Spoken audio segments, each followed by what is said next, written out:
Share చేయనా? Yeah. All of you, good evening students. ప్రతిరోజు మనము కేవీఎస్ గురువుల నుంచి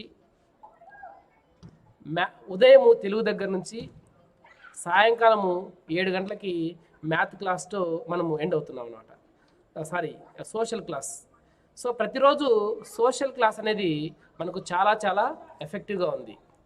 సో మనకి సూరెడ్డి మహేశ్వరరావు, డాక్టర్ మహేశ్వరరావు గారు మనకి చాలా చక్కగా విద్యార్థులకి అర్థమయ్యేలాగా అత్యంత సులభంగా మనకి పాఠాలు బోధిస్తున్నారు. సో ఈ అవకాశాన్ని రాష్ట్రంలోని విద్యార్థులందరూ తగు విధంగా వినియోగించుకొని మంచి జ్ఞానాన్ని పొందుతారని ఆశిస్తున్నాను. Over to doctor yes Mahesh. Good evening all. ఒకసారి మళ్ళీ ఈ రోజుకి వద్దాము. ఒక చిన్న పెయిన్ ఉంది మాకు.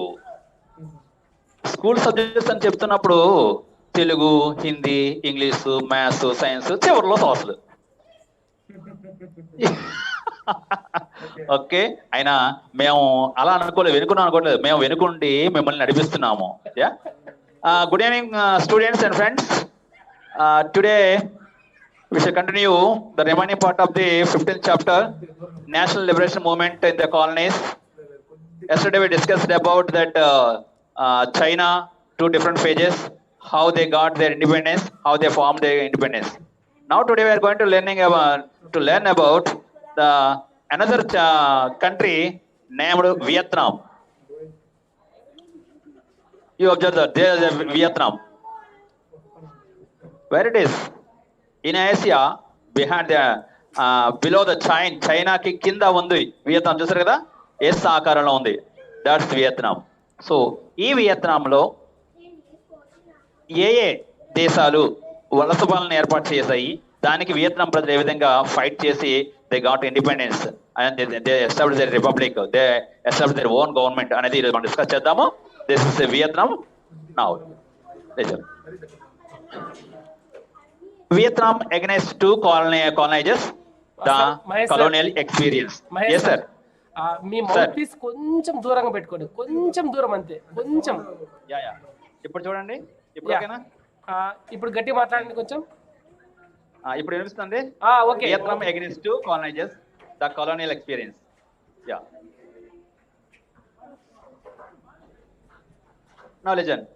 In mid 19th century, 19th century యొక్క మధ్యనాటికి Vietnam came under the direct rule of the French, who retained a puppet Vietnamese emperor. So in mid 19th century there was a king which ruling ఎలా ఉన్నది, puppet ruling.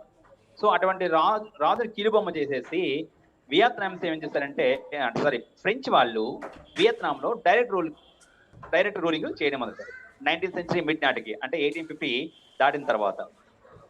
So ఆ విధంగా చేసిన తర్వాత ఏమంటే, French వాళ్ళు వియత్నాంని ఆక్రమించుకున్నారు. ఎందుకు ఆక్రమించుకుని మనం నేర్చుకున్నాము, ఎందుకంటే పారిశ్రామిక వృద్ధి చెందిన తర్వాత they searched for markets and they establish markets in far east countries. Asia దేశాల్లో కొన్ని దేశాల వాళ్ళు ఏం చేస్తారంటే మార్కెట్ ఏర్పాటు చేసి వాటినేమో ఆక్యుపై చేసుకొని కొలోనియల్ రూల్ ని ఎస్టాబ్లిష్ చేస్తారన్నమాట. So that is the reason French also they established their role in Vietnam. చూద్దాం, వియత్నాంలో వీళ్ళు ఏంటంటే భారతదేశాన్ని ఏ విధంగా బ్రిటిష్ వారు అణచివేశారో, భారతదేశంపై బ్రిటిష్ వారి ప్రభావం ఏ విధంగా వచ్చిందో, అలాగే వియత్నామీల మీద కూడా ఈ ఫ్రెంచ్ వాళ్ళ యొక్క ప్రభావం పడుతూ వచ్చిందన్నమాట. ముఖ్యంగా చూద్దాము వీళ్ళ యొక్క భావనలు ఏంటి చూసినట్టయితే, ఎక్స్పోర్ట్స్, ల్యాండ్ లార్డిజం, పీజన్స్. అంటే ఫ్రెంచ్ వారు వియత్నాంలో కొన్ని ముఖ్య సిద్ధాంతాలు పెట్టుకుని, కొన్ని ముఖ్య భావనలు పెట్టుకుని వాటి కోసం తాపత్రయపడ్డారు అనమాట. So what are the exports, ఎగుమతులు. What the exports, rice. Landlordism, భూస్వామ్య విధానం, అండ్ పీజెంట్స్, రైతాంగం. ఈ 3 విషయాల నుంచి the French were keen to develop Vietnam as an exporter of rice. Why? Because rice is a main crop for eating food. మనం తినడానికి ఉపయోగపడుతున్నది rice. So that is the reason they develop Vietnam for the reason. What the reason? To export rice to the world. ప్రపంచానికి export చేయడం కోసము వీళ్ళు ఏం చేస్తారంటే వియత్నాంని rice export చేసేందుకు డెవలప్ చేస్తారు అంతే. చూడండి అక్కడ ఇండస్ట్రియల్ డెవలప్మెంట్ అయితే ఎక్కడ చేయట్లేదు, గమనించండి. మనం చాప్టర్ మొత్తం చదువుకున్న ఎక్కడా కూడా ఇండస్ట్రియల్ డెవలప్మెంట్ కోసం వాళ్ళు ఎటువంటి ప్రయత్నం కూడా చేయలేదు. Now listen. అయితే for exporting these rice and also to develop Vietnam as agriculture country, they committed 2 strategies. అంటే వాళ్ళు 3 strategies. The French adapted 3-fold strategy. French ఏం చేసిందంటే 3 విషయాల్ని అంటే 3 విధానాలను అవలంబించింది. The first one is improving irrigation network. సాగునీటి సదుపాయాలను ఏర్పాటు చేసింది. Why? The crops need water. That is the reason they improving irrigation network. Second one, encouraging land Lord's. French వాళ్ళు ఇక్కడికి వచ్చిన తర్వాత లోకల్ పీపుల్ని కొంతమందిని తీసుకొని ఆ ల్యాండ్ లార్డ్స్ని వాళ్ళు తీసుకొని వాళ్ళతో ల్యాండ్ లార్డ్స్ని ఎంకరేజ్ చేస్తారన్నమాట. అంటే భూస్వాముల్ని తెలుగులో అంటాం. Third one, facilitating marketing of agricultural products. వ్యవసాయ ఉత్పత్తులు ఏవైతే రైస్ అలాగే రైస్ అండ్ రబ్బర్, వీటిని అమ్మడం కోసము marketing facilities not only in Vietnam and also in the world countries. ఇతర దేశాల్లో కూడా మార్కెటింగ్స్ ని ఏం చేస్తారంటే వీళ్ళు ఫెసిలిటేట్ చేస్తారన్నమాట. ఈ విధంగా ఈ 3 విధానాలు వీళ్ళు వియత్నాంలో ఫ్రెంచ్ వాళ్ళు అవలంబించడం జరిగింది. అదే ఫర్ మనం ఇందాక ఏం చెప్పుకున్నాం, ఇక్కడ చూడండి అన్నాడు ఇంప్రూవింగ్ ఇరిగేషన్ నెట్వర్క్. దీనికోసం ఏం చేస్తారంటే there is a river Mekong. అక్కడ మనకు చూడండి బ్లూ కలర్ లో కనిపిస్తుంది మ్యాప్ లో సెంటర్ లో. సో మెకాంగ్ అది వియత్నాంలో ఒక రివర్ అన్నమాట. So the French began by building canals. ఏం చేస్తుంది? కెనాల్స్ ని బిల్డ్ చేసింది in the Mekong delta to increase cultivation. For increasing cultivation they established and they build canals in the Mekong delta. Delta means we know that delta ప్రాంతం అంటాము, అంటే ఒక నదీ పరివాహక ప్రాంతాన్ని డెల్టా అంటాము.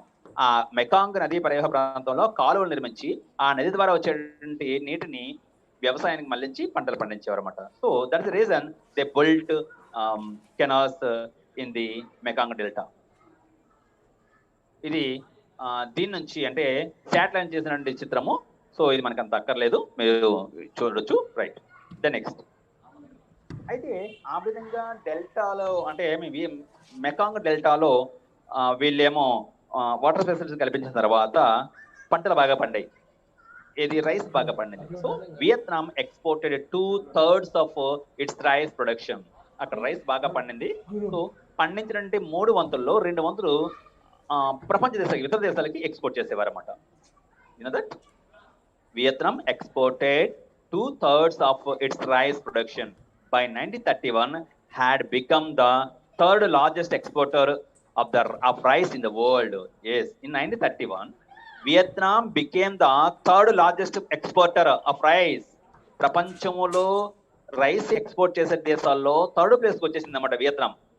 అంటే ఫ్రెంచ్ వాళ్ళు కేవలం అగ్రికల్చర్ ప్రొడక్ట్స్ డెవలప్ చేయడం కోసం, ముఖ్యంగా రైస్ అండ్ రబ్బర్ వీటిని డెవలప్ చేయడం కోసం ఏం చేస్తారంటే వీళ్ళు కెనాల్స్ నిర్మించేసి బాగా అగ్రికల్చర్ డెవలప్ చేస్తారు. అందులో వరి బాగా పండుతుంది. ఈ వరిని 2/3 ఎక్స్పోర్ట్ చేసేవారు. ఆ విధంగా ప్రపంచంలో వరిని ఎక్కువగా ఎక్స్పోర్ట్ చేసే రైస్ ఎక్స్పోర్ట్ చేసే దేశాల్లో 3rd ప్లేస్ వచ్చింది వియత్నాం అన్నమాట. సో అయితే చూడండి, ఇంకా దీనికోసం ఏం చేస్తారంటే ఇంకా ఏం చేస్తారంటే construction of a trans Indo China rail network that would link the northern and southern parts of the Vietnam and China was begun. ఇంకా రబ్బర్ పనుల్లో పనిచేయడం కోసం కూలీని ఉపయోగించుకున్నారు. అలాగే వాళ్ళకి తక్కువ వేతనాలు ఇబ్బంది పెట్టారు. At the same time North Vietnam ని సౌత్ వియత్నాం ని లింక్ చేయడం కోసం to combined these north and అంటే to link the north and southern part of the Vietnam and China link చేయడం కోసము they constructed a trans-Indo-China rail network.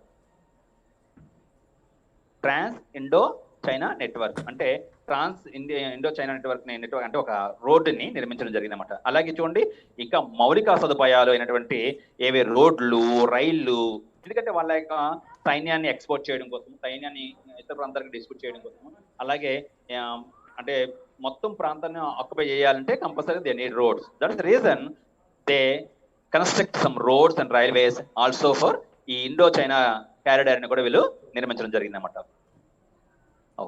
So ఇంకా ఏం చేస్తారంటే బౌండెడ్ లేబర్ ఉండేది ఇక్కడ.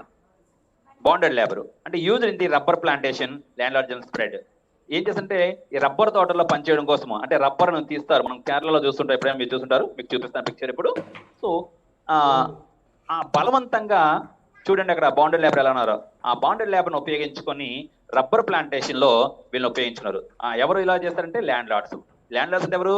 ఫ్రెంచ్ వాళ్ళు ఇక్కడ కొంతమంది వ్యక్తుల్ని ఏర్పాటు చేసుకుని వాళ్ళకి భూమిని ఇచ్చారు. వాళ్ళేమో పేదవాళ్ళ దగ్గర భూములు లాగేసుకుని ల్యాండ్ లార్డ్స్ గా మారారు. ఈ ల్యాండ్ లార్డ్స్ ఏమో బాండెడ్ లేబర్ ని ఎంకరేజ్ చేసి వాళ్ళని బలవంతంగా ఈ రబ్బర్ ప్లాంటేషన్ లో ఉపయోగించుకోవడం జరిగింది అనమాట. This is rubber plantation. చూసారా, ఆ చెట్టుని అలా గీచి ఒక చిన్న పాత్ర కింద పెడితే ఆ పాలు అందులో కారుతాయి, దాన్ని ఉపయోగించి రబ్బర్ తయారు చేస్తారు. So we can observe in India, in Kerala also. దీనివల్ల ప్రజలకు ఏమైందంటే ల్యాండ్ లార్డ్స్ పెరిగారు. ల్యాండ్ లార్డ్స్ ఏం చేస్తారంటే వాళ్ళు నచ్చినట్టు పన్నులు వేసేవారు, ట్యాక్స్ పే చేయించేవారు. అలాగే కౌలు ఏదైతే రెంట్ ఉందో దాన్ని ఎక్కువ వసూలు చేసేవారు. అలాగే పూర్ పీజెంట్స్ ల్యాండ్ లాగేసుకునేవారు. దీనివల్ల ఏమంటే Vietnamese peasants became entrenched in a cycle of డెప్ట్. డెప్ట్ అంటే లోటు, ఆర్థికపరమైన లోటు, ఆర్థిక ఇబ్బందులు ఎదుర్కొనేవారు అనమాట. In Annam 53% of families were completely landless in 1938. ఈ ల్యాండ్ లార్డ్స్ ఏమో ల్యాండ్ లాగేసుకోవడం వల్ల కంప్లీట్ గా, ఎందుకంటే ఎలా డెప్ట్ లోకి వస్తారంటే, ఫర్ ఎగ్జాంపుల్ ఒక చిన్న పీజెంట్ ఉన్నాడు, ఆయన పంట పండించడానికి పంట వేస్తాడు. ఒకవేళ కానీ పంట బాగా పండితే ఆ ల్యాండ్ లార్డ్కి ఎంతో కొంత ఇచ్చి ఈయన తింటాడు. ఒక పంట పండకపోతే ఆ ల్యాండ్ లార్డ్ దగ్గర మళ్ళీ అప్పు తీసుకుంటాడు. అప్పు తీసుకొని దానికి ఎంతో కొంత చెల్లిస్తాడు. మళ్ళీ పండపోతే ఈ ఇతని భూమిలో కొంత భాగాన్ని ఆయనకి అమ్మేస్తాడు.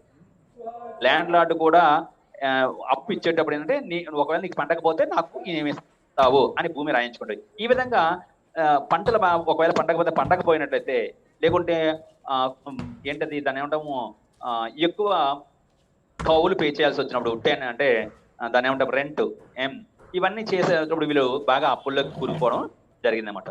ఇక చూడండి, అలాగే ఇందాక మనం చెప్పుకున్న ఆ ప్రాంతంలో, ఏ ప్రాంతంలో, ఎన్నాంలో 53% ఫ్యామిలీస్కి ఏమో ల్యాండ్ లేకుండా పోయింది. అలాగే అదే సంవత్సరంలో టాన్కిన్ అనే ప్రాంతంలో కూడా 58% పీపుల్కి ఏమో, అలాగే కొచిన్ ప్రాంతంలో 79% ఫ్యామిలీస్కి ల్యాండ్ లేకుండా పోయిందన్నమాట. ఈ విధంగా అంటే వీళ్ళు అంటే సెంచరీస్, అంటే గత దశాబ్దాల వారిగా, మీన్స్ ఫ్రమ్ డెకేడ్స్ భూమిని వీళ్ళు ఆక్యుపై, పరాయీకరణ అంటే the occupied, the landlords occupied the land from poor peasants. పేదవాళ్ళ దగ్గర భూములు లాగేస్తున్నారు. చిన్న కంపాలు ఉన్నటువంటి, అంటే చిన్న భూములు ఉన్న వ్యక్తుల నుంచి ల్యాండ్ లాగేసుకొని ఆ విధంగా వాళ్ళని ఇబ్బంది పెట్టడం జరిగింది. దానివల్ల చూడండి 1938లో అక్కడ 53%, ఈ టాన్కిన్ లో 58%, కొచిన్లో 79% ఫ్యామిలీస్ కి they have without land, they were in without land. మరి భూమి లేకపోతే ఎలా ఉంటారు వాళ్ళు? ఇప్పుడు కార్మికులుగా ఉంటారు కదా, కార్మికులుగా మారిపోతున్నారు అన్నమాట. ఇది Tonkin, Cochin. Now the civilising mission. ఇదేంటంటే, మీరు ఒకసారి remember that India freedom movement లో కూడా బ్రిటిష్ వారు ఇండియన్స్ ని ఒక విధంగా ట్రీట్ చేస్తారు. ఏంటంటే ఇండియన్స్ కి లేదా వలస ప్రాంత ప్రజలకి నాగరికత తెలియదు. ఏం తెలియదు? నాగరికత, సివిలైజేషన్ తెలియదు. సో అందువలన వీ షుడ్ డెవలప్ దెమ్, మేము వాళ్ళని డెవలప్ చేయాలి, దట్ రీజన్ వాళ్ళకి నాగరికత నేర్పుతాము అని అనుకున్నారు. ఆ విధంగా వీళ్ళు కూడా, ఫ్రెంచ్ వాళ్ళు కూడా వియత్నామీస్ ని ఆ విధంగా ట్రీట్ చేస్తారన్నమాట. వియత్నామీస్ కి నాగరికత తెలియదు కాబట్టి వాళ్ళకి మేము నాగరికత నేర్పుతాము అని చెప్పేసి వాళ్ళు అనడము జరిగిందన్నమాట. సో దానిలో భాగంగా ఏం చేశారంటే చూస్తున్నట్లయితే, మరి నాగరికత నేర్పాలంటే, అంటే కొత్త భావన నేర్పాలంటే వాట్ దే నీడ్ ఎడ్యుకేషన్. వాళ్ళు ఏం కావాలి? విద్య కావాలి అన్నమాట. సో విద్య కావాలి కదా, ఏం చేస్తారంటే the French colonisers were convinced that the people of the colony were uncivilized. ఏమన్నారంటే the people of colony were uncivilized. వాళ్ళు నాగరికత లేని వాళ్ళు, వాళ్ళకి నాగరికత తెలియదు. And the objective of their rule was to bring the benefits of the modern civilization. మేము మీకు ఎందుకు పరిపాలన చేస్తామంటే మీకు కొత్త నాగరికత మేము నేర్పుతున్నాము అని వాళ్ళు ప్రజల్ని కన్విన్స్ చేస్తారు. మీకు ఎవరికి ఏమి తెలియదయ్యా, నేను మీకు నేర్పుతున్నాము. So that is the motto of their colonial rule. So ఆ విధంగా they convinced the people of Vietnamese, you are uncivilised people, so we are the civilised people, we can teach you the modern civilisation. మేము ఈ కొత్త నాగరికత నేర్పుతామని చెప్పేసి వీళ్ళు ప్రజలనేమో ఏం చేస్తారంటే కన్విన్స్ చేస్తారన్నమాట. So the French needed and educated labour.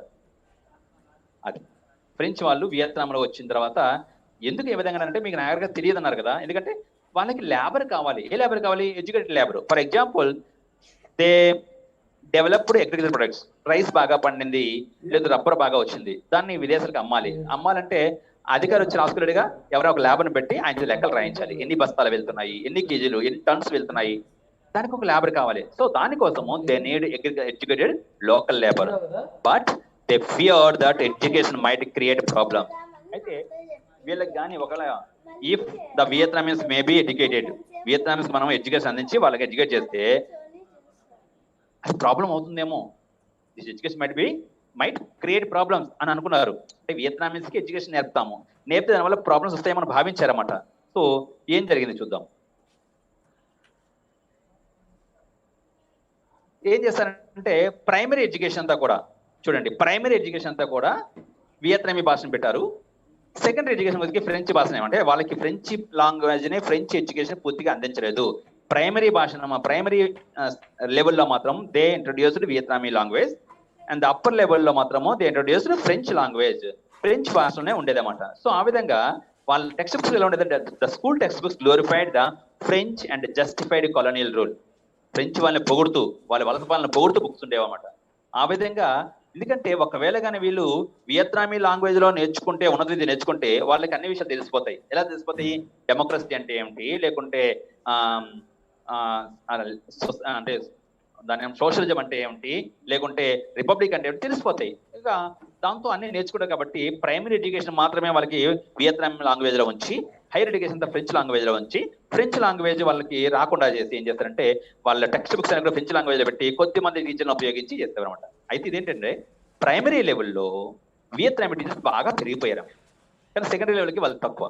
అలాగే వీళ్ళ యొక్క స్కూల్స్ కి బాగా సంపన్నులైన వాళ్ళు, అంటే బాగా రిచ్ పీపుల్, ఎవరు వియత్నామీ రిచ్ పీపుల్ వాళ్ళు వెళ్ళి చదువుకునేవారు, వాళ్ళే స్కూల్ ఎడ్యుకేషన్ పూర్తి చేసేవారు. ఈ విధంగా వీళ్ళు చేస్తారు. అయితే ఎమర్జెన్సీ ఆఫ్ వియత్నామీస్ నేషనలిజం. మరి వియత్నామీస్ లో నేషనలిజం ఎలా డెవలప్ అయింది, ఎలా వచ్చింది అని చూసుకున్నట్లయితే వీళ్ళు టెక్స్ట్ బుక్స్ రాస్తారని చెప్పుకున్నాగా, టెక్స్ట్ బుక్స్ ఏమో ఫ్రెంచ్ యొక్క గొప్పతనాన్ని, అలాగే the same time the colonial rule యొక్క గొప్పతనాన్ని వాళ్ళు వివరించేవారు. అయితే ఆ టెక్స్ట్ బుక్స్ ని teachers and students did not blindly follow. వాళ్ళు టెక్స్ట్ బుక్స్ రాసినప్పటికీ టీచర్స్ కానీ స్టూడెంట్స్ కానీ, అంటే Vietnamese teachers, not for French teachers, Vietnamese teachers కానీ స్టూడెంట్స్ కానీ they did not blindly follow the curriculum given by the French వారు ఇచ్చినటువంటి curriculum ని they didn't follow blindly. They understood what they have return in the text books. Text book లో వాళ్ళు ఏం రాసారు అర్థమైంది. వాట్ దే రిటన్, ఏం రాశారు వాళ్ళు? They written themselves only.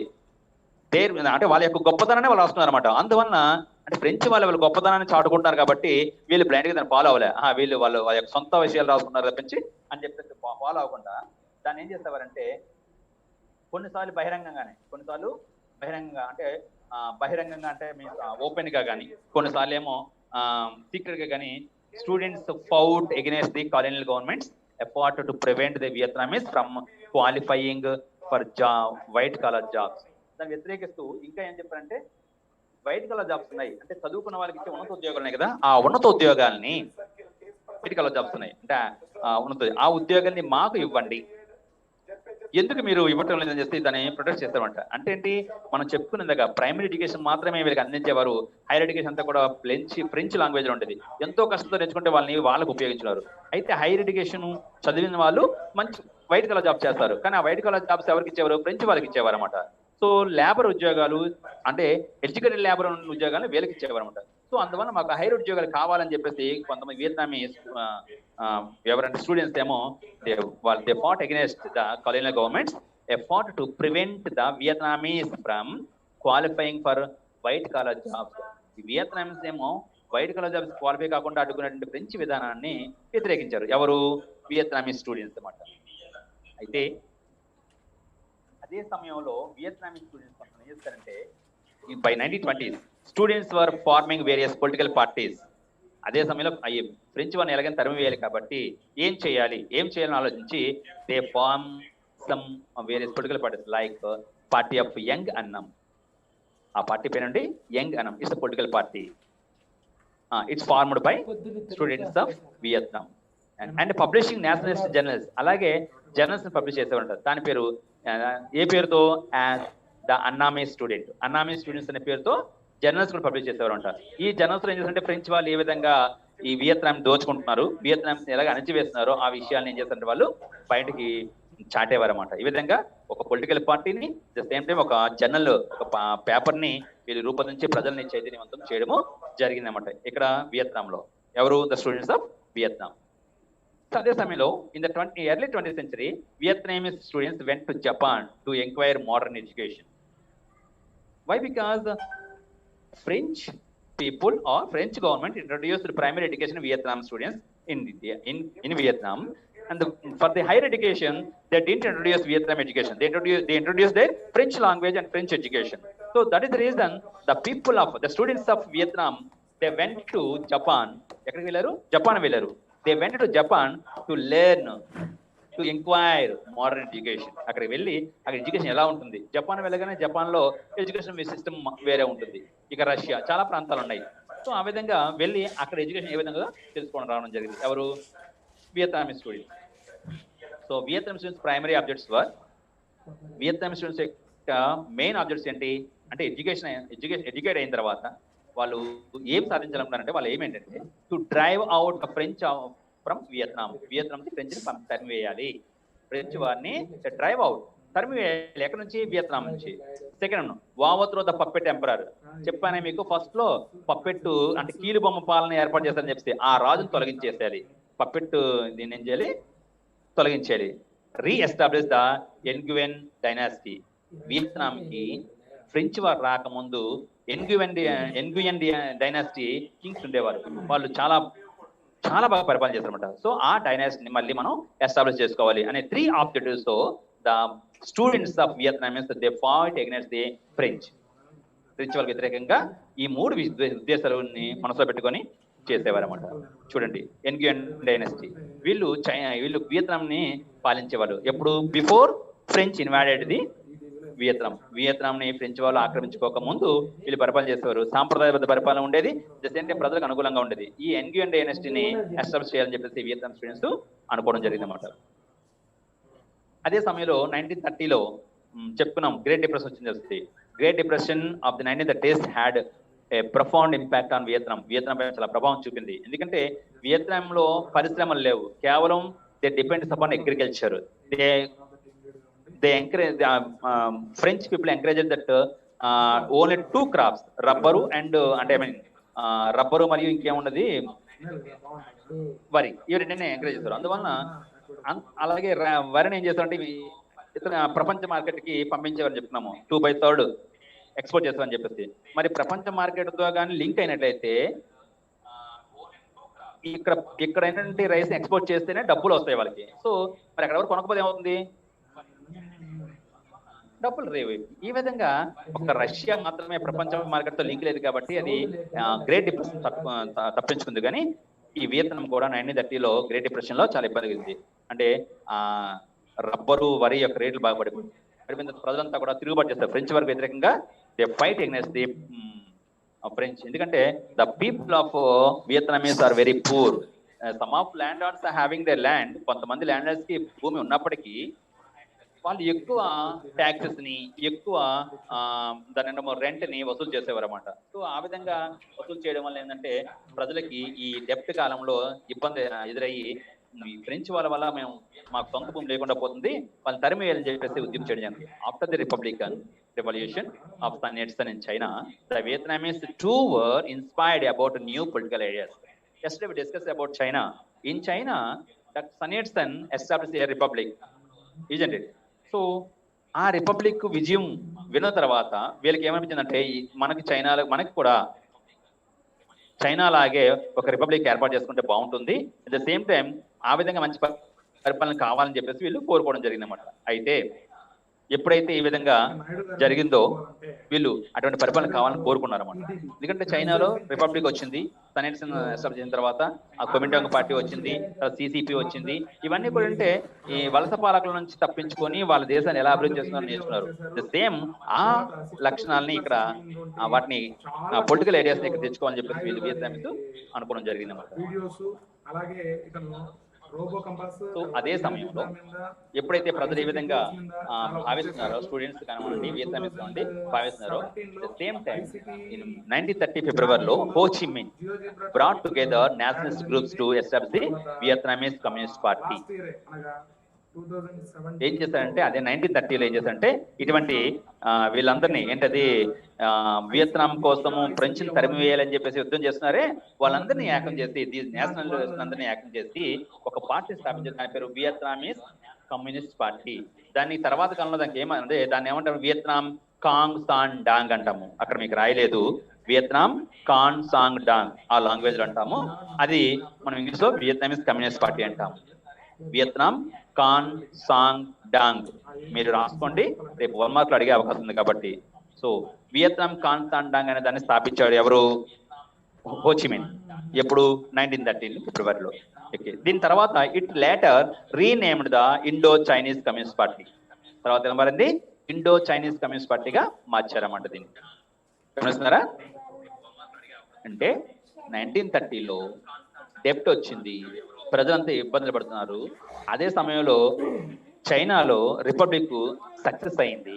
So ఆ భావనలు మాకు కావాలని చెప్పి ప్రజలు తిరుగుబాటు చేస్తున్న సమయంలో అన్ని గ్రూపుల్ని ఎవరైతే ఫ్రెంచ్ వారికి వ్యతిరేకంగా ఫైట్ చేస్తున్నారో all the nationalist groups were unified by the Ho Chi Minh and he established a party named Vietnam Chinese Communist Party. Vietnamese Communist Party. It's also called as Indo-Chinese Communist Party. దానికి ఇంకొక పేరు ఏంటంటే Vietnam Kong San dong. కాన్ San dong అంటారు దీన్ని establish చేయడం జరిగిందన్నమాట. అయితే ఏం చేస్తారు, హో Chi min was inspired by the militant demonstrations of the European communist parties. హో చి మిన్ ఎలా ఎందుకు ఈయన కొన్నాళ్ళు రష్యాలోను కొన్నాళ్ళు ఫ్రాన్స్ లో తిరిగాడు. ఫ్రాన్స్ రష్యాలో తిరగడం వల్ల రష్యాలో కమ్యూనిస్ట్ మిలిటెంట్ డెమాన్స్ట్రేషన్ చూసారన్నమాట. అంటే కమ్యూనిస్ట్ అంతా కూడా మనం చెప్పుకున్నాం, చైనాలో మే 4th మూవ్మెంట్ చూశాడు, అలాగే రష్యాలో మార్చ్ 8న ఉన్నటువంటి మహిళలు చేసే పోరాటం చూశాడు. ఇవి చూసిన తర్వాత ఇటువంటి డెమాన్స్ట్రేషన్స్ ఉంటే ఫ్రెంచ్ వారికి వ్యతిరేకంగా మనం చేస్తే సక్సెస్ అవుతామని చెప్పేసి ఆ విషయాల్ని ఈయన గమనించాడు. కాబట్టి వాటి పట్ల ఇన్స్పైర్ అయ్యారన్నమాట. ఎవరు, హో చి మిన్. ఇక తర్వాత అదే సమయంలో 1940లో జపాన్ ఏం చేస్తుంటే, జపాన్ ఏం చేస్తుంటే ఫార్ ఈస్ట్ లో ఉన్నటువంటి అంటే ఏషియాకి ఈస్ట్ లో ఉన్న ప్రాంతాలని ఆక్రమించుకోవాలి, వాళ్ళు ఆక్రమించుకొని అక్కడ అడ్మినిస్ట్రేషన్ డెవలప్ చేసి అంటే తన ప్రభావ ప్రాంతాలు పెట్టుకోవాలి, దాన్ని ఆక్యుపై చేసుకునే ఉద్దేశంతో జపాన్ ఏం చేస్తుందంటే ఈ యొక్క వియత్నాం మీదకి దండయాత్ర చేస్తుంది అన్నమాట. ఎప్పుడు 1914లో Japan occupied Vietnam. Why? To establish colonial rule. సామ్రాజ్య పరిపాలన అంటే వలస పాలన ఏర్పాటు చేయడం కోసము సామ్రాజ్యవాద దృక్పథంతో వియత్నాంని ఆక్రమించుకుంది. ఎప్పుడు 1940లో. ఇప్పుడు దీనికి 2 సమస్యలు వచ్చి ఒక పక్క వియత్నాం వాళ్ళు ఫ్రెంచ్ వాళ్ళని తరిమేయాలి, ఇటు జపాన్ వాళ్ళని తరిమేయాలి. చాలా ఇబ్బందులు, ఎందుకంటే ఒకరితో యుద్ధం చేయొచ్చు, ఇద్దరితో యుద్ధం చేయాలంటే కష్టం కదా. So that is the reason Vietnamese people they confused and they faced A struggle to fight against the French and also at the same time in Japan. So అదే సమయంలో ఏం జరిగిందంటే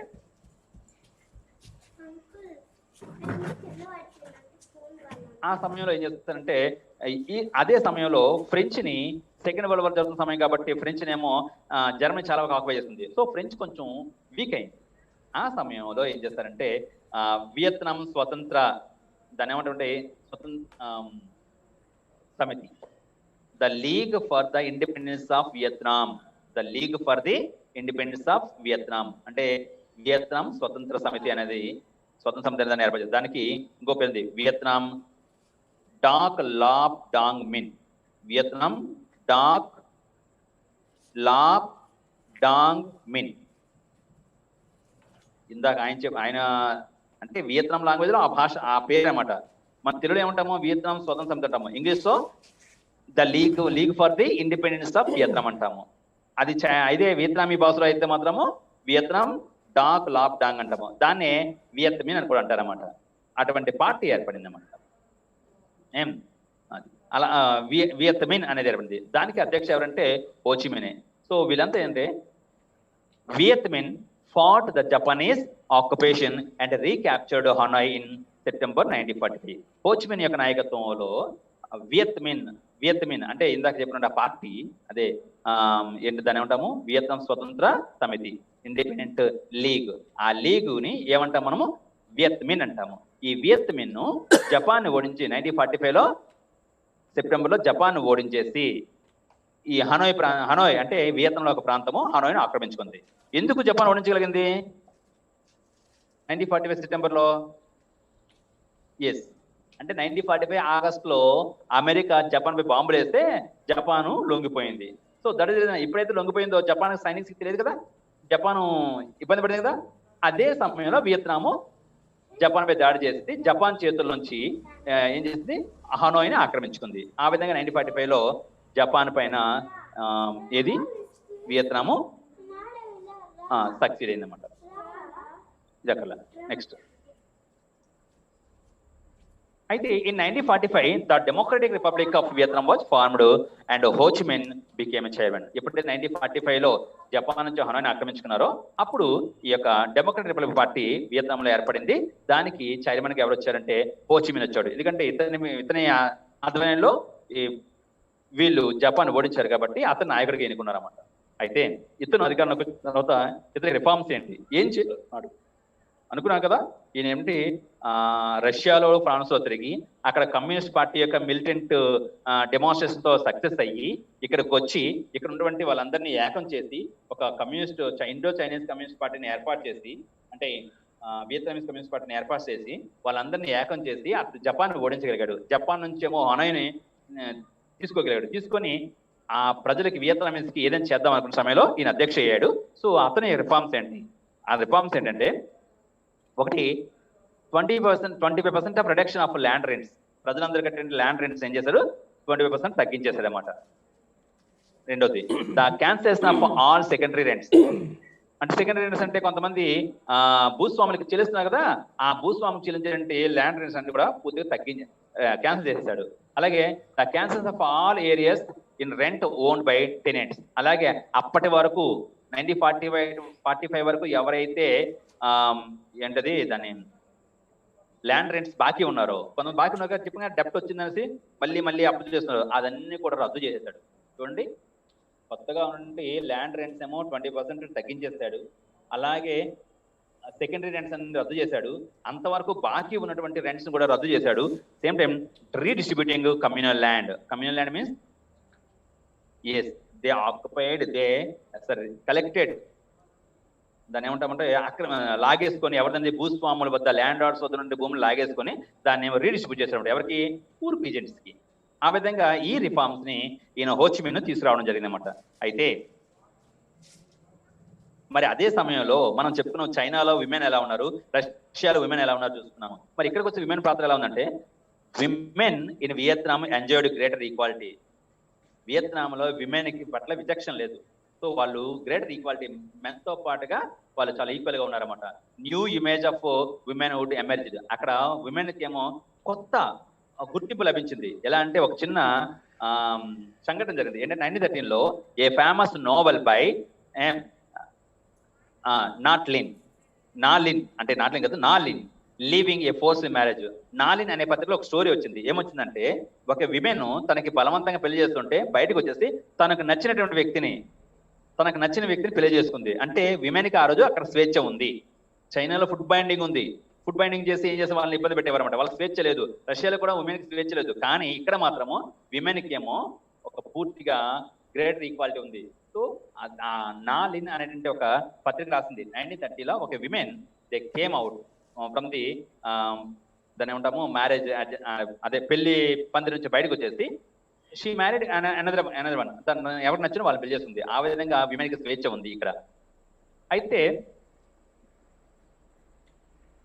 ఇంకా ఎప్పుడైతే జపాన్ నుంచి హనోయ్ని ఆక్రమించుకొని ఇక్కడ హోచిమిన్ ఆధ్వర్యంలో ప్రభుత్వం ఏర్పాటు చేస్తున్నారో కొత్త రిపబ్లిక్ ఏర్పడింది అనమాట, న్యూ రిపబ్లిక్ ఆఫ్ వియత్నాం.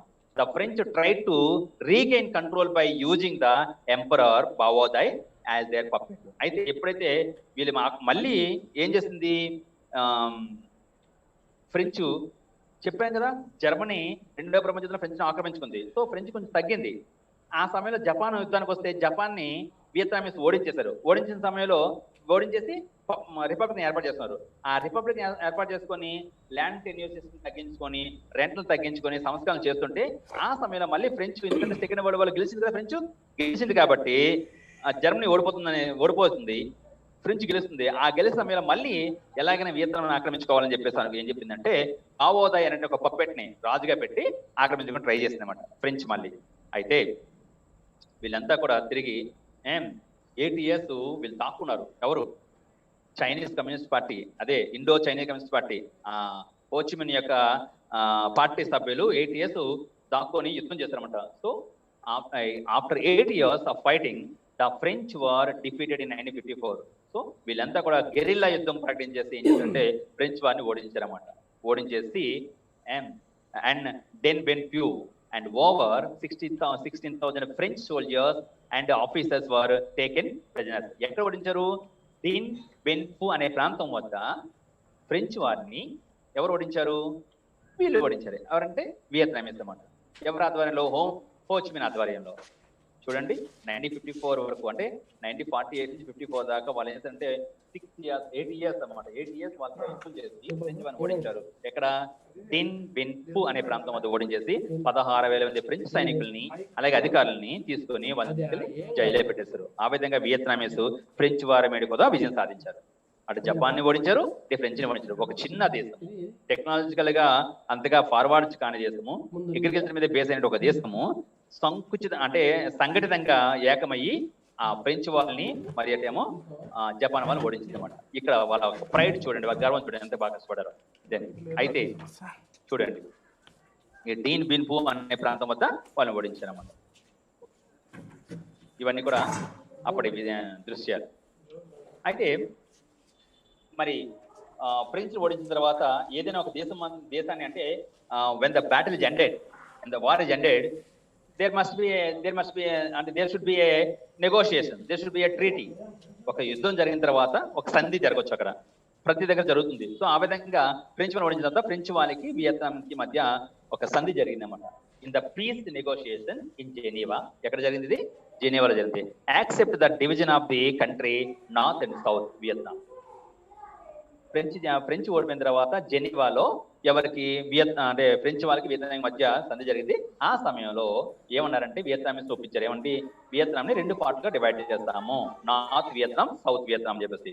అయితే నార్త్ వియత్నాంలో ఎవరు అధికారంలోకి వచ్చారంటే నార్త్ వియత్నాంలో హోచిమిన్ మరియు కమ్యూనిస్ట్. నార్త్ వియత్నాంలో హోచిమిన్ మరియు కమ్యూనిస్ట్ అధికారంలోకి వచ్చారు. చూడండి, Ho Chi Minh and the communist took power in the north. మరి సౌత్ లో ఎవరు వచ్చారంటే సౌత్ లో పురాతన చక్రవర్తి, ఓల్డ్ చక్రవర్తి. The south was handed over to old emperor. ఎవరైతే పాత చక్రవర్తి ఉన్నాడో అతనికి ఇచ్చేసారన్నమాట. అయితే అతన్ని ఎన్గో డిమ్ అనే వ్యక్తి ఆయన తొలగించేసి సౌత్ వియత్నాం యొక్క సింహాసనాన్ని ఆక్రమించారు. In Geneva negotiations, peace conference, the negotiations are directed to the people of Vietnam to divide the Vietnam into 2 parts. Vietnam ni 2 భాగాలు చేస్తారు, north Vietnam, south Vietnam. In north Vietnam Ho Chi Minh and communist party came into force, అధికారంలోకి వచ్చాయి. They ruled them. In south Vietnam the old emperor came into force. Old emperor అధికారంలోకి వచ్చాడు. అయితే అతడు puppet, ఒక దాని ఏమంటే puppet అంటే ఏమంటామంటే కీలుబొమ్మ, వాడిని తొలగించేసి ఎన్కో డిన్ అనేటువంటి వ్యక్తి అధికారాన్ని హస్తగతం చేస్తున్నాడు. ఈయన మంచి రెబల్, ఈజ్ రెబల్. ఏం చేస్తుంది, ఎవడైనా ఎదురుగా వస్తే వాళ్ళందరినీ అణిచివేసాడు అనమాట. ఎన్కో ఈ బుల్డ్ ఏ రిప్రెసివ్ గవర్నమెంట్, అణిచివేసే గవర్నమెంట్ అనమాట. అంటే ఎవడైనా మాట్లాడితే మనం తీసుకెళ్లిపోయి జైల్లో వేసడమే government. Anyone who opposed him, ఎవరైనా వీడిని కానీ వ్యతిరేకిస్తే వాళ్ళు ఏం చేస్తారంటే తీసుకెళ్లి అంటే వాళ్ళని ప్రత్యేకంగా అణిచివేసి, అంటే ఎవరైతే వీడిని అపోజ్ చేస్తారో వాళ్ళు తీసుకెళ్ళి చంపేసేవాడు అంటారు. సో దాన్ని అక్కడ ఉన్నటువంటి కొంతమంది సౌత్ వియత్నాంలో ఉన్నటువంటి కొంతమంది పీపుల్ లేదా స్టూడెంట్స్ ఏమో they oppose the decisions of this encoding game. So that is the reason they established a league called NLF, National Liberation Front. గమనించండి, సౌత్ వియత్నాంలో పప్పెట్ట పాలన అంతం చేసి ఎన్గోండిన్ టీం అధికారంలోకి వచ్చాడు. ఈయనంతా కూడా అణిచివేసే ధోరణి, ఏంటిది అణిచివేసే ధోరణి అనమాట. అణిచివేసేసి వాళ్ళని ప్రజలను ఏం చేస్తారంటే స్వేచ్ఛ లేకుండా ఎవరైనా ఎదురైతే వాళ్ళని జైల్లో పెట్టేయడము, చంపించడం చేసేవాడు. అటువంటి చర్యల్ని ఆ సౌత్ వియత్నాంలో ఉన్నటువంటి some of the people of Vietnam, south Vietnam people, they formed A league, ఒక లీగ్ ని ఫార్మ్ చేస్తారన్నమాట. That is called national liberation front, NLF గా ఏర్పడింది అన్నమాట. So however, after 1954 a new era of land reforms were started in North Vietnam. అయితే మనం north Vietnam, south Vietnam గా విడిపోయిందని చెప్తున్నాము. అయితే ఆ సమయంలో 1954లో కొత్త భావన వచ్చింది. అంతవరకు ఏం చేశారంటే ఫ్రెంచ్ వారి దగ్గర అండ్ జపనీస్ దగ్గర, అలాగే వాళ్ళకి అనుయాయులుగా అంటే దగ్గరగా ఉన్నట్టు భూస్వాములతో ల్యాండ్ లాగేసుకుని దాన్ని ఏం చేస్తుంటే 1954 తర్వాత distribute the land in north Vietnam. The government, the హో చి mince government collected the land from the landlord and it redistributed to the Vietnamese poor peasants. చూడండి, however, after 1954 a new era of land reforms was started in North Vietnam. Land of the landlords was redistributed among the poor peasants. అక్కడ ల్యాండ్లార్డ్స్ యొక్క land లాగేసుకొని ఏం చేశారు, వాళ్ళు poor peasants కి distribute చేశారు. ఎక్కడ, north వియత్నాంలో. The entry of the US into the war. అయితే నార్త్ వియత్నాంలో కమ్యూనిస్టులు అధికారంలోకి వచ్చారు. ఎవరు, హో చి మిన్. వచ్చిన తర్వాత ప్రజలందరికీ భూమి పనిచేస్తున్నాడు, అంటే ఇవి కమ్యూనిస్ట్ భావనలే. సో ఇలాగా అటు రష్యాలో, ఇటు చైనాలో, మళ్ళీ ఇప్పుడు వియత్నాంలో ఇలా ప్రపంచం అంతా కూడా కమ్యూనిస్ట్ ప్రభుత్వాలు ఏర్పడుతున్నాయి. ఎలాగైతే నా మనగడికి ఇబ్బంది అని చెప్పేసి అమెరికా ఏం చేసిందంటే వెంటనే యుద్ధంలోకి దిగి ఏం చేసిందంటే నార్త్ వియత్నాంలో దిగిపోయింది. చైనాతో దిగిపోయి ఏం చేసిందంటే నార్త్ వియత్నాం మీద ప్రత్యక్షంగా యుద్ధం దిగింది. ఎందుకంటే అక్కడ సౌత్ వియత్నాంలో వాడు అంటే దాని ఏంటంటే మోనార్కిజం ఉన్నదన్నమాట. అక్కడ అక్కడ ఏమంటే కమ్యూనిజం లేదు కాబట్టి దాన్ని పట్టించుకోలేదు. కానీ ఇక్కడ మాత్రము కమ్యూనిజం వచ్చింది. సో ఇక్కడ ల్యాండ్ రీడిస్ట్రిబ్యూట్ చేసి సోషలిజం డెవలప్ చేస్తున్నారు. దట్ ఈస్ ద రీజన్ అక్కడ వాళ్ళు సౌత్ వియత్నాంలో ఉండే ఎన్గోండిన్ టీం యొక్క సహాయంతో ఈ అమెరికా ఏం చేస్తుందంటే నార్త్ వియత్నాంకి దండయాత్ర చేస్తుంది అనమాట. So with the help of the Ho Chi Minh government in the north, the NLF fought for the unification of the country. ఎందుకంటే వచ్చింది ఎన్ఎల్ఎఫ్ హో చి మిన్ సహాయంతో మనం సౌత్ వియత్నాం ని నార్త్ వియత్నాం కలిసి unify చేద్దాము. Why? Because in south Vietnam Ngo Dinh Diem formed a repressive government, అంటే అణిచివేసే ప్రభుత్వాన్ని ఏర్పాటు చేస్తారన్నమాట. People of south Vietnam they face troubles. South Vietnam ప్రజలంతా కూడా ట్రబుల్ ఫేస్ చేస్తున్నారు అనమాట. మరి how? That is the reason the NLF in south Vietnam they asked to the Ho Chi Minh. Ho Chi Minh తో అడిగే ఏమన్నంటే with your help, మీ సహాయంతో we should unified these two Vietnam, రెండు Vietnam కలిపేద్దామని చెప్పేసి అడిగేదన్నమాట.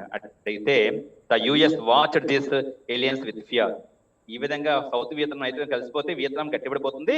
అటు ఫ్రాన్స్ ని ఓడించింది, జపాన్ ని ఓడించింది. ఇది కానీ రెండు కలిసిపోతే మాకు ఇబ్బంది అని చెప్పేసి అది యుఎస్ ఏమో ఒక పక్క చూసి భయపడుతుంది అన్నమాట.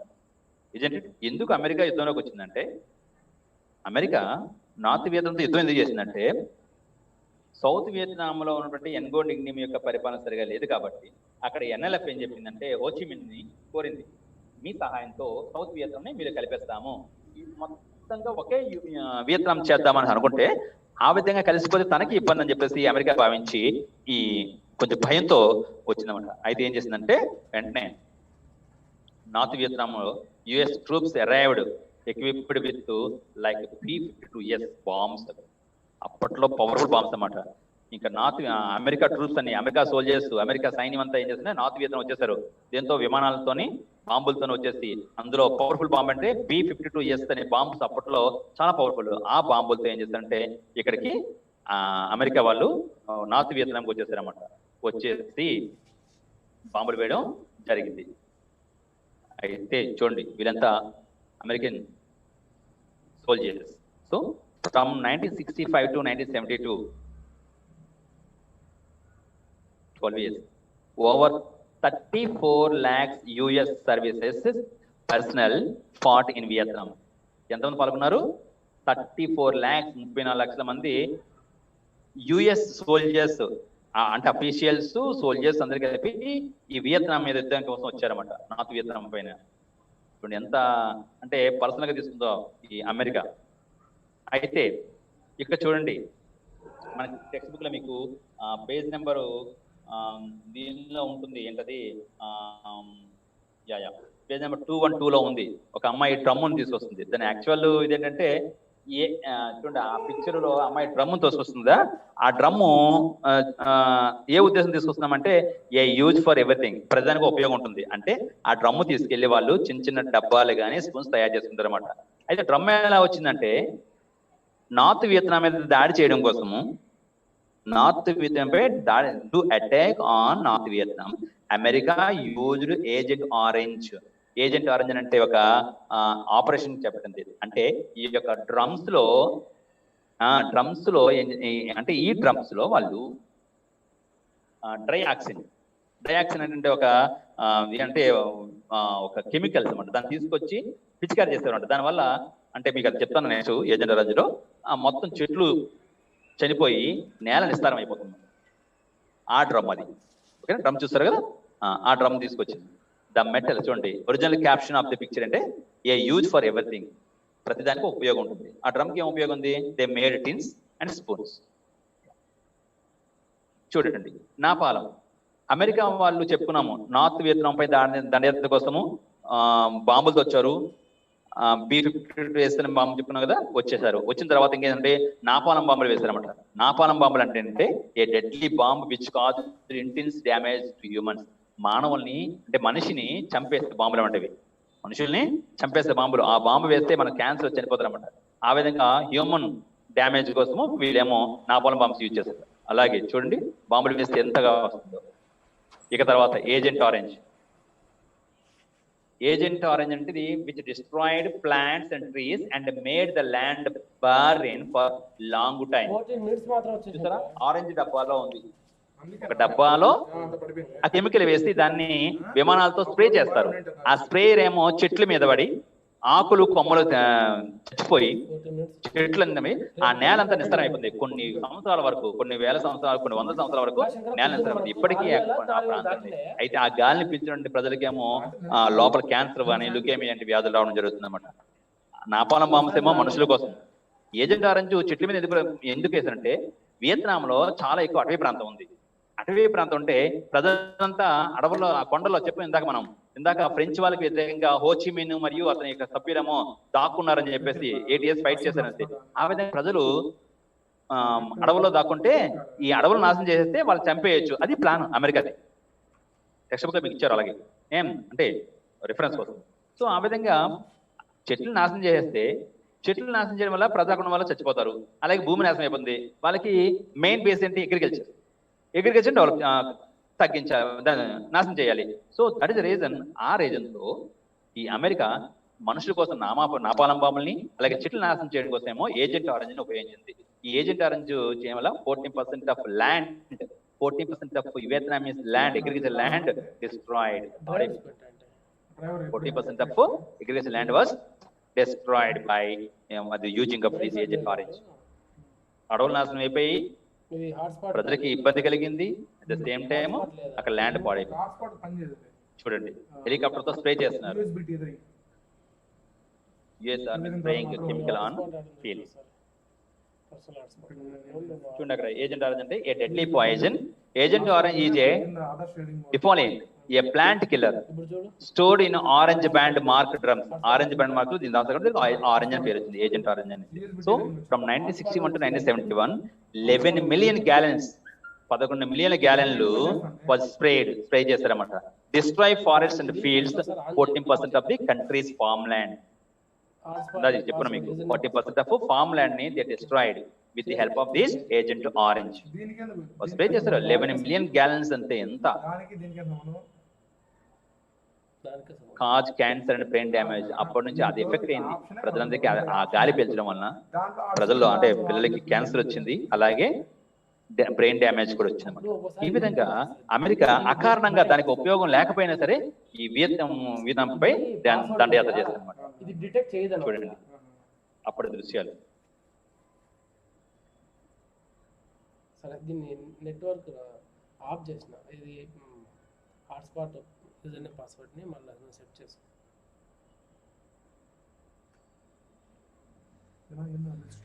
లేదా దృశ్యాలు చూపిస్తాను. చెట్లు నాశనం అయిపోతుంది సరే. చూసారుగా లక్ష్మీనాయుడు గారు ఎంత అద్భుతంగా వివరించారో. సారు గారు ఆంధ్రప్రదేశ్ ప్రభుత్వం చేపట్టిన ఎనర్జైజింగ్ టెక్స్ట్ బుక్స్ లో మ్యాథమెటిక్స్ టీమ్ కు టీమ్ లీడ్ గా వర్క్ చేశారు. టోటల్ గా ఎయిర్ లో స్ప్రెడ్ అయింది. ఆ ఎయిర్ పీల్చిన తర్వాత వీళ్ళకి క్యాన్సర్, ల్యూకేమియా, అలాగే నాశనం చేస్తారు. ఈ విధంగా ఇది ప్రాస్పరస్ బాంబ్స్. ఇంకా చూడండి బాస్రం బాంబులు, అటు నాగపాలెం బాంబ్స్ వేశారు, ఏజెంట్ ఆరెంజ్ చేశారు, అలాగే ప్రాస్పరస్ బాంబ్స్ వేశారు. Destroyed many villages and decimated jungles, అడవులను నాశనం చేసేసాయి అన్నమాట. ఈ విధంగా ఈ 3 రకాలుగా అంటే B-52S బాంబ్స్ వేశారు, అలాగే ప్రాస్పరస్ బాంబ్స్ వేశారు, నాపాలం బాంబ్స్ వేశారు, అలాగే ఏంటవి ఏజెంట్ ఆరెంజ్ ద్వారా అడవులు నాశనం చేశారు. ఈ విధంగా ఉత్తర వియత్నాం మీద యుఎస్ ఎంత కక్ష కట్టిందంటే అంత దారుణంగా. ఫర్ ఎగ్జాంపుల్ 2వ ప్రపంచ యుద్ధంలో వాళ్ళు వాడినటువంటి ఆయుధాల కన్నా, వాళ్ళు వాడిన బాంబుల కన్నా ఇక్కడ ఎక్కువ వాడారంట. అది అక్కడ ఉండండి, అక్కడ పత్రిక చెప్పిందన్నమాట. అయితే చూడండి, even though the US had advanced technology, ఎంత అంటే బాంబులు వేసే టెక్నాలజీ వాళ్ళది ఉంది, కానీ వెళ్తారు అది లేదు. గుడ్ మెడికల్ సప్లైస్, వైద్య సదుపాయాలు బాగా ఉన్నప్పటికీ, క్యాజువాలిటీస్ వాజ్ హై, అలాగే హాస్పిటల్స్ ఎక్కువ ఉన్నప్పటికీ about 47,244 died in battle. America సైనికులు ఎంతమంది అయిపోయారు? 47,244 సోల్జర్స్ డైడ్ ఇన్ బ్యాటిల్, యుద్ధం చనిపోయారు అన్నమాట. అండ్ 3,03,704 వాజ్ వూండెడ్, అంటే గాయపడ్డారంట. 3,03,000 మంది గాయపడ్డారంట. దోస్ వోండెడ్ 23,000 పీపుల్ ఆర్ కంప్లీట్లీ, వాళ్ళు అంటే వెటరన్స్ అడ్మినిస్ట్రేషన్ అనే పత్రిక చెప్పింది. ఏం చెప్పిందంటే 10% ఆ 23,000 మంది ఎందుకు పనికిరారు, అవయవాలు పోయాయి. ఇదంతా అమెరికాకి నష్టం జరిగింది. వియత్నాం మీద దాడి చేసింది, బాంబులు వేసి చేసింది. ఆ బాంబుల్లో ఎక్కువ నష్టపోయింది వాళ్ళే. 34 lakhs సోల్జర్స్ వస్తే అందులో 3 lakhs వాళ్ళేమో భయపడ్డారు, 47,000 ఏమో చనిపోయారు, 23,000 మంది పూర్తిగా అవయవాలు లేకుండా పాడైపోయారు. చూసారా ఎంత ఎవరు నష్టం బాగా జరిగింది? వియత్నాం కన్నా అమెరికన్స్ కే బాగా నష్టం జరిగింది. అయితే ఇలా జరిగిన తర్వాత, అంటే యుద్ధం జరిగిన తర్వాత అమెరికాలో కూడా ఈ యుద్ధం పట్ల నిరసన వ్యక్తమైంది. అకారణంగా మీరు దానిపై యుద్ధం చేస్తున్నారు, ఏం ఉపయోగం? అలాగే యువకులు తీసుకుని ట్రైన్ చేస్తున్నారు. పీపుల్ అక్కడ రియాక్ట్ అయ్యారన్నమాట. ఎందుకు మీరు చేస్తున్నారు? వియత్నాంకి మనకి గొడవ ఏముంది, మనల్ని ఏమనలేదు కదా, ఎందుకు చేస్తున్నారు, అనవసరం చేస్తున్నారు అని చెప్పేసి అక్కడ నిరసన వ్యక్తం చేయడం వల్ల, అక్కడ అమెరికాలో నిరసన వ్యక్తం చేయడం వల్ల ఏం జరిగిందంటే, ఇంకా లేదు వియత్నాం వదిలేదని చెప్పేసి గవర్నమెంట్ ఏంటంటే 1974 జనవరిలో పీస్ సెటిల్మెంట్ జరిగింది. 1974లో పీస్ సెటిల్మెంట్ జరిగింది. అయితే బట్ ఫైటింగ్ కంటిన్యూడ్, కానీ సెటిల్మెంట్ చేయడానికి కంటిన్యూ చేస్తున్నారు. అయితే ఏ కంటిన్యూ ఉంది? అమెరికా వెళ్ళిపోయిన తర్వాత అక్కడ మాత్రం అంతర్గత యుద్ధం జరుగుతుందన్నమాట. ఎవరికి? North Vietnam, south Vietnam. So అయితే అదే సమయంలో అక్కడ సైగాన్ గవర్నమెంట్ ఉంది సౌత్ వియత్నాంలో. ఎవరు ఎస్టాబ్లిష్ చేశారు? ఎన్గో డిండీమ్. గమనించండి, సైగాన్ గవర్నమెంట్ సౌత్ వియత్నాంలో ఉంది. దాన్ని ఎన్గో డిండీమ్. ఆ సైగాన్ ప్రభుత్వానికి వ్యతిరేకంగా ఎన్ఎల్ఎఫ్ ఏం చేసిందంటే వచ్చి ఆ ప్రెసిడెన్సీ ప్లేస్ ఉన్న సైగాన్ లో నుండి ప్రెసిడెన్సీ ప్యాలెస్ ని, అంటే అమెరికా సైగాన్ అధ్యక్ష భవనాన్ని మీకు చూపిస్తున్నాం అక్కడ, దాన్ని ఆక్యుపై చేసుకొని ఈ హోచిమిన్ యొక్క సహాయంతో ఈ నార్త్ వియత్నాం ని సౌత్ వియత్నాం ని ఏం చేస్తుంటే యూనిఫై చేస్తారు. ఎప్పుడు? 1965 ఏప్రిల్ 30th. అంటే అమెరికా యుద్ధం అయిపోయిన తర్వాత అమెరికా వెళ్ళిపోయిన తర్వాత సెటిల్మెంట్ జరిగింది. ఆ సెటిల్మెంట్ లో ఎన్ఎల్ఎఫ్ ఏం చేస్తుంటే సైగాన్ ప్రభుత్వం కూలదోసేసి అక్కడ ఉన్నటువంటి అధ్యక్ష భవనం ఆక్యుపై చేసుకొని ఈ NLF నేషనల్ లిబరేటరీ ఫ్రంట్ వచ్చి ఏం చేస్తుంటే ఈ ఉత్తర వియత్నాం అని కలిపేసింది దక్షిణ వియత్నాంని ఉత్తర వియత్నాం కలిపేసింది. ఆ విధంగా యూనిఫైడ్ వియత్నాము 1975 ఏప్రిల్ 30న ఏర్పడింది అనమాట. Thank you sir. Sir yeah sir ready sir? Yeah sir. Sir please. Yeah yes is there any doubts? Yeah Holocaust అంటే ఏంటి అని ఒక స్టూడెంట్ అడిగారు. హోలోకాస్ట్ అంటే మనకి అక్కడ మొన్న రష్యన్ రెవల్యూషన్ లో మనం నేర్చుకున్నాం. హోలోకాస్ట్ అంటే అంటే రష్యాలో కొంతమంది సైనికుల్ని ఒక చోట పెట్టేసి గ్యాస్ లీక్ చేసి చంపేయడం జరిగింది ఇక్కడ. అది హోలోకాస్ట్ ఉదంతం అక్కడ రష్యాలో జరిగింది, ఇక్కడ కాదు అది. ఓకే చెప్పండి సార్. సో నిజంగా పార్టిసిపెంట్స్ మన స్టూడెంట్స్ అందరూ కూడా చాలా చక్కగా పార్టిసిపేట్ అయినారు సార్. మీరు ప్రతిరోజు నాకు కూడా కొత్త విషయాలు నేర్పిస్తున్నారు sir. Thank you very much నిజంగానే. ఉదయం మ్యాథ్ క్లాస్ అన్నారు, సాయంత్రము మీరేమో సోషల్ క్లాస్ అన్నారు, కానీ మా వైపు సోషల్ ని రాయల్ సబ్జెక్ట్ అంటాం సార్ మేము. ఎందుకంటే శ్రీకృష్ణదేవరాయలు ఉండేది సోషల్ లోనే కదా. సో యా మా ఫ్రెండ్స్ అందరూ అదే అంటారు అన్నమాట. రాయల్ సబ్జెక్ట్ ఏంటి అంటే మేము వాళ్ళందరూ సోషల్ అంటారు, ఎందుకంటే శ్రీకృష్ణదేవరాయలు ఉండేది సోషల్ లోనే కదా అని. So thank you sir. So రేపు కూడా ఇదే టైంలో మనం కలుసుకుందాము. నిజంగానే డాక్టర్ మహేష్ గారు ఎంతో చక్కగా అసలు ఇంటర్నేషనల్ స్టాండర్డ్స్ తో సోషల్ చెప్తున్నారు సార్ మీరు. నిజంగానే థ్యాంక్ యూ వెరీ మచ్. ఇలాంటి వాళ్ళందరూ ఎంకరేజ్ చేస్తే ఇంకొంచెం పైకి వెళ్దాం. తప్పకుండా sir. Thank you sir. Thank you very much. Thank you sir. Okay ఇంకా డౌట్స్ లేవండి? డౌట్స్ లేవు కదా? Okay thank you. Good night all. చేస్తున్నాం